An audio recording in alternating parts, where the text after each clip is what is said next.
కత్తి పిడికిలి పగోడు పర్రారయ్యద పవనన్న అలికిడి రాష్ట్రాన్ని చేసినారు నిలువెత్తు దోపిడి దమ్ముంటే కాసుకొండిర జనసేన తాకిడి రైతన్నల కన్నీళ్లు పూలన్నల కష్టాలు చూడగ ఎరుపెక్కినైరా పులికల్లు ఈ రాకసి కొడుకులను రౌడీ పాలనను అంతం చేయగ ఎత్తర అల్లురి విల్లు ఈ ఆంధ్రుల బతుకులు మార్చే విప్లవ చెగువేరా భగభగ మండినో భగత్ సింగుర పవనో జనసేన జెండెత్తి ఊద చెంగు సైరనో ఓహో దన దన దన దన దహరి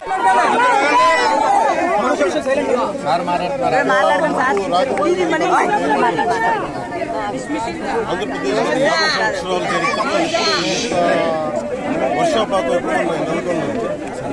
లాస్ట్ 20-30 yearsగా కూడా ఇంత అన్ని రిజర్వాయర్స్ నిండిపోయి ఆల్మోస్ట్ మన వరద ముంపు గురే పరిస్థితులు వచ్చినాయి. ఇది వైఎస్ఆర్ కాలనీ చూసాం లోపలికి వెళ్ళి మొత్తం చూస్తే మేజర్ ఈ కాలనీ ఒక సమస్య ఏంటంటే ఇది లోతట్టు ప్రాంతంలో ఇచ్చారు 4 అడుగుల లోతు. ఇది దాదాపు ఒక మార్కెట్ ప్రైస్ అంటే మన రిజిస్ట్రేషన్ ప్రైస్ ఒక 13 లక్షలు ఉంటే దాదాపు ఒక 33 లక్షలు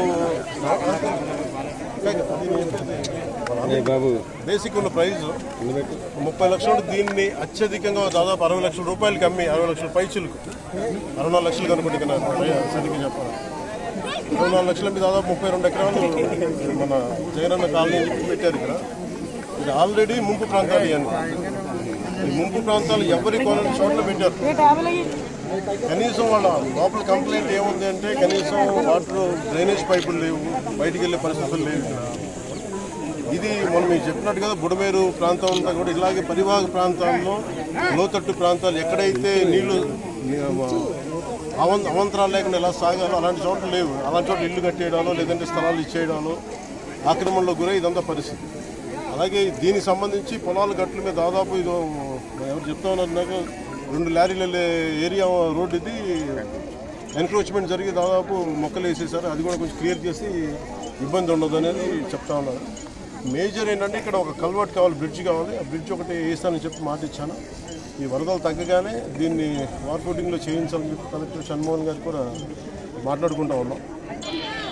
ఇదేంటంటే ఇది మనం ముందున్న ఇదేంటంటే ఇప్పుడు ఎవరు చేశారు ఏం చేశారు ఇది అది మేము పొలిటికల్గా మేము మాట్లాడుకుని తెలియజేస్తాం. కానీ ప్రస్తుతం ఇక్కడికి వచ్చింది ఎంత ప్రిపరేషన్ ఉంది.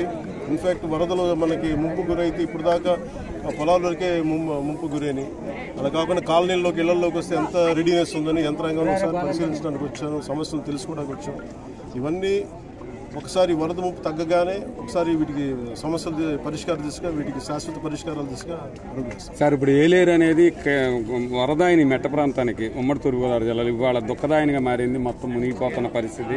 గత 5 ఏళ్లలో కనీసం పూడికి కానీ ఏ పని చేసిన పరిస్థితి. ఇప్పుడు మీరు దాని ఆధునికీకరణ కూడా మీరు కూడా మాట్లాడారు. అసలు నేను అనేది ముందు ఆధునీకరణ అనేది ముందు పక్కన పెట్టండి. గత 5 సంవత్సరాల కాలంలో వీళ్ళు కాలువలు పొడికలు తీయాలి. నిజం ఏం చేసేటం ఈజీ వీళ్ళ ఎందుకంటే ఇప్పుడు దీన్ని పొలిటికల్ రెటారిక్గా కానీ లేదా వైసీపీ తిట్టడానికి వేదికగా చేసుకోలేదు. దీని గురించి ప్రత్యేకించి వాళ్ళు అన్న ప్రతి మాటకి వాళ్ళు చేసిన ప్రతి పనికి సాక్ష్యాధారాలతో సహా వాళ్ళు ఏం చేశారు, వాళ్ళు ఏ స్థాయిలో పెట్టారు అనేది మీకు చాలా కూలంకషంగా మీకు వివరిస్తారు.